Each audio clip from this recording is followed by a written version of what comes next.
Thanks, David. And before I get underway, having heard the first few talks today, I really have to say something about Hatem, which I guess has had a major impact on my career over here in the past 20 years. But just to say something which I don't think anybody in this room knows, but in 1991, I was at the ICH conference in Japan, and I was living in Switzerland at the time. And at the end of the conference, I went to the airport in Tokyo to fly back to Melbourne to see my family. And as you do, you sit next to someone in the aeroplane and you start chatting away. And the guy I sat next to was, "Oh, where have you been?" I was at the ICH conference. "Oh, yes, I was there too." And one thing led to the other. And that person I sat next to happened to be Hatem Salem. And one thing led to another, and then to another. And then a few years later, I found myself back at this brand new department at Box Hill Hospital, and that's where we stayed basically until 2004, till we came to the Alfred.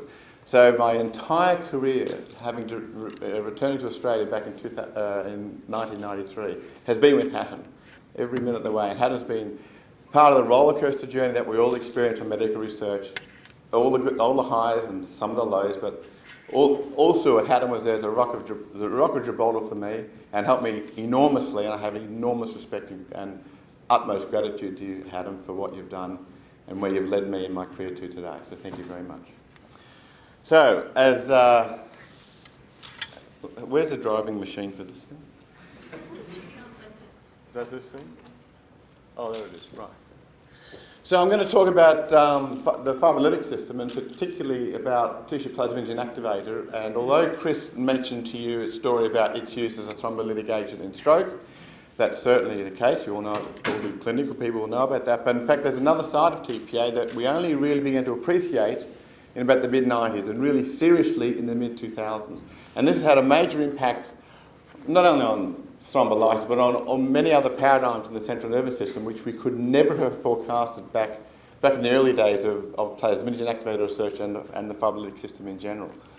So, just to remind you about what the fibrolytic system or the plasminogen activating system involves and how we got this ball going. So, have I got a pointer? I guess I should have asked this earlier. But anyway, is there a pointer?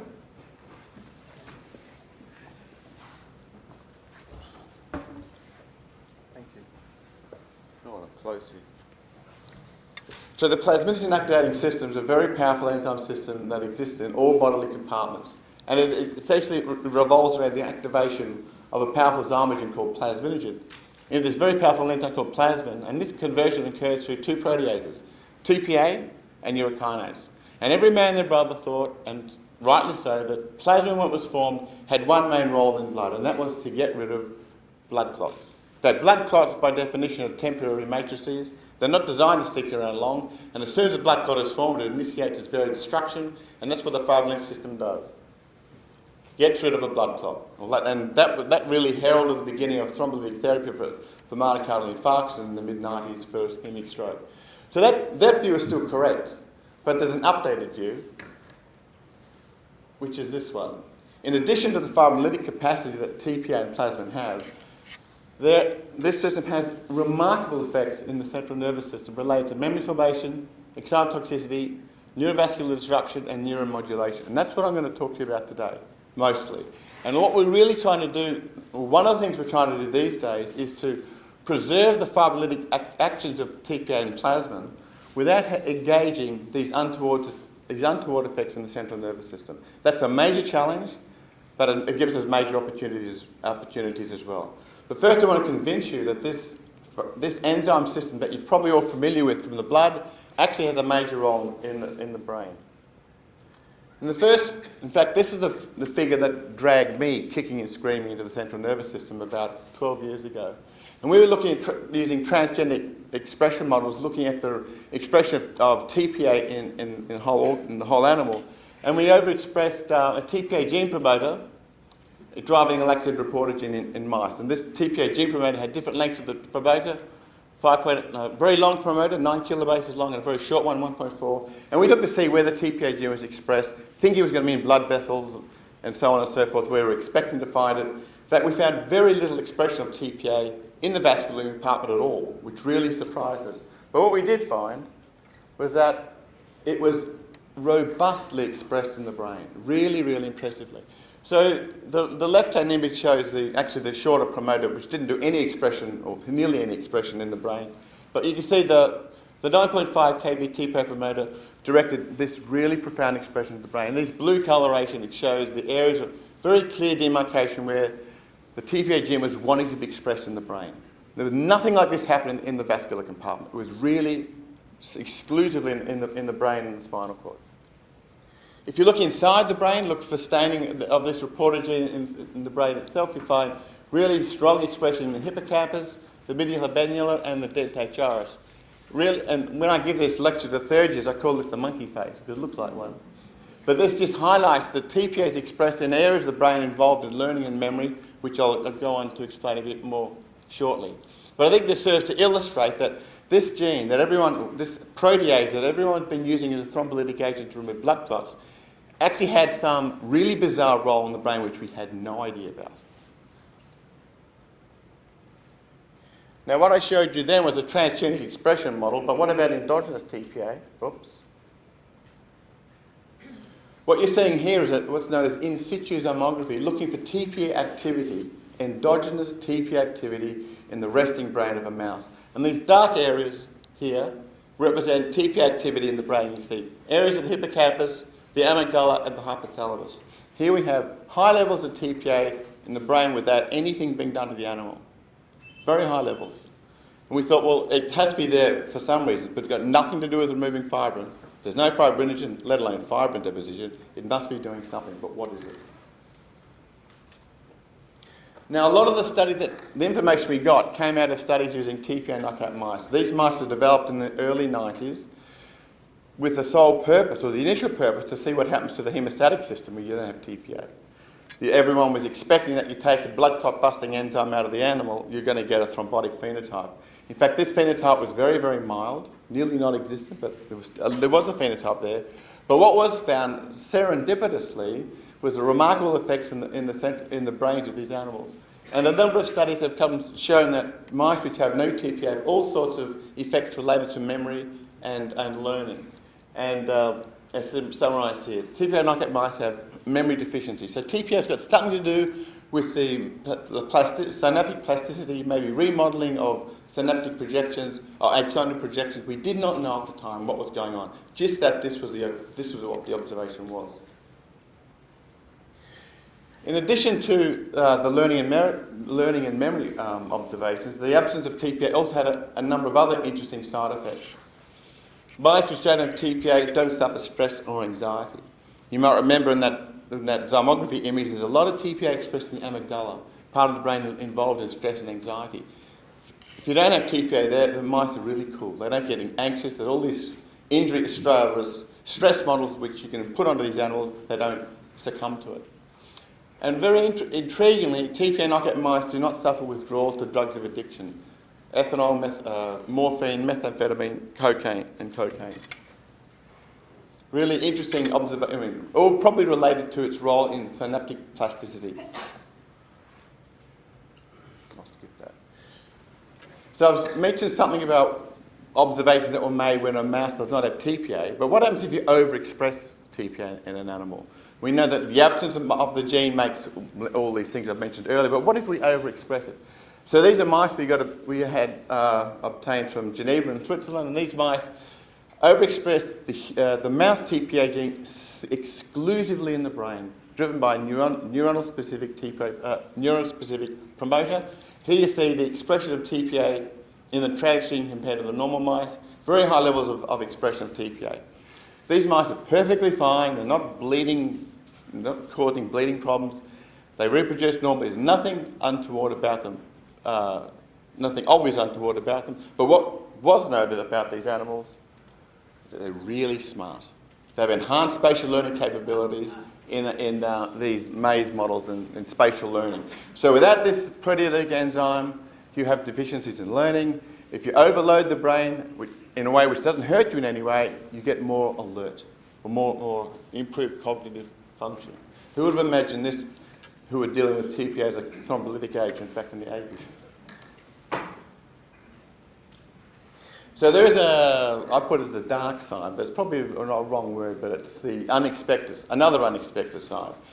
And this really ran shivers through the backbones of a lot of neurologists when this data came out in the mid-90s. And it was mice that don't have TPA are resistant to a number of forms of neuronal injury. If you inject mice with glutamate analogues like canic acid or NMDA, you don't cause neuronal cell death or depolarization or neuronal cell death, meaning that the excitotoxic process needs endogenous TPA for it to be enacted upon. Similarly, if you gave strokes to mice which have no TPA, you have smaller infarcts and improved recovery rates, and if you put TPA back into them, the infarcts got worse. And also in models of traumatic brain injury, the mice showed quicker recovery rates and less edema in the absence of TPA.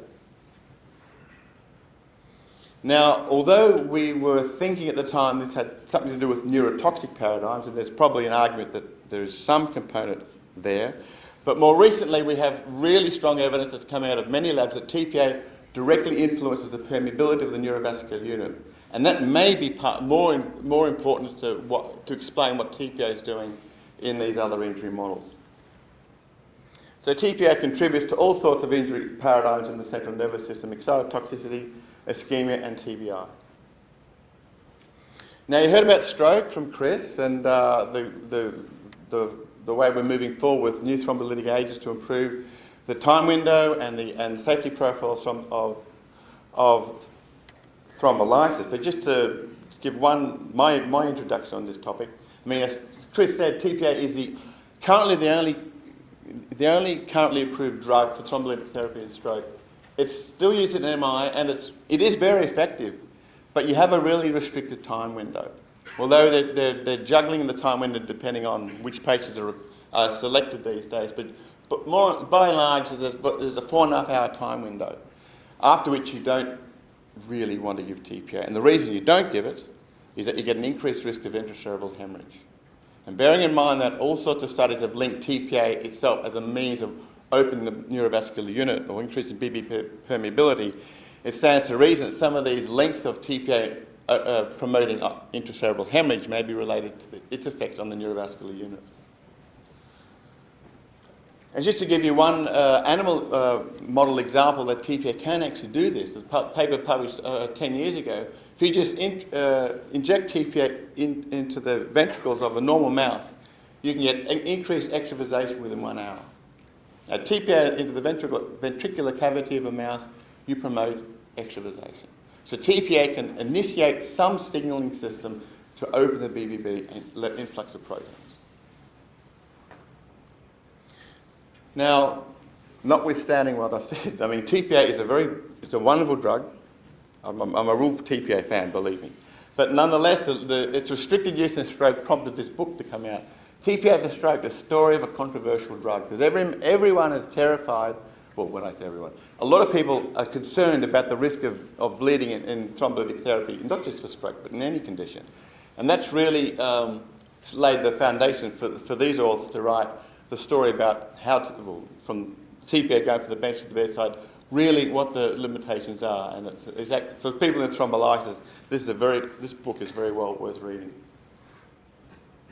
So I'm going to talk to you a little bit about some work we've done in the lab on dealing with the role of TPA on modulating the neurovascular permeability. And if I have a bit of time, I'll mention something about our work on traumatic brain injury as well. But just to remind you about the blood-brain barrier, this is a pictorial view of it. Essentially, it consists of a luminal wall surrounded internally with an endothelial cell, which are joined by tight junction proteins, and these cells sit on a beta lamina, surrounded by pericytes, astrocytes, and some neuronal projections. Now, it's a very integrated unit, but it's not one neurovascular unit in the brain is not necessarily the same all throughout the brain. It's quite a varying population. The whole neurovascular unit, it varies throughout the central nervous system depending on the location. But I show you this picture here for a number of reasons. One is that it was done by Barry Niago in my lab, who spent his PhD on this particular project, and I particularly like this image. Why I show it is that what you're seeing is a mouse brain section which just happened to go through a blood vessel, and Barry stained it with the astrocytic marker GFAP, which is a green colour. You can see GFAP staining all along vessel. Just to highlight the fact that the blood vessels are completely encased in astrocytes, but not every blood vessel has. There's lots of other blood vessels around here, but it's just some of them. So there's some diversity in expression of components of this unit. But still, I want to point out here is that the astrocyte is a very powerful and important cell of the neurovascular unit, as are the endothelial cells lining blood vessels. And we came up with this in vitro model of the blood-brain barrier where we sandwiched endothelial cells and astrocytes over a porous membrane in this triangular assembly here. And we concocted what we call a blood-brain barrier.